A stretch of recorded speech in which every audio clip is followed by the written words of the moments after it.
अस्सलामुअलैकुम दोस्तों। इस बच्चे ने कितनी अच्छी अंदाज में प्यारी आवाज़ के साथ में इस कलाम को पढ़ा है कि कब्र पर तुम मेरी आना जाना। अच्छा लगे तो इसे लाजमी शेयर जरूर कीजिएगा। एक प्यारा सा बच्चे के लिए कमेंट कीजिएगा।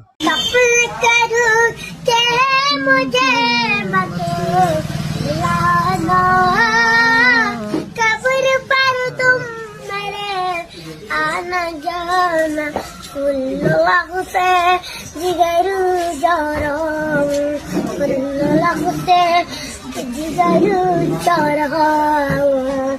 आज मैं अपने घर जा रहा हूँ कि दोस्त तो अपना सो बहाना।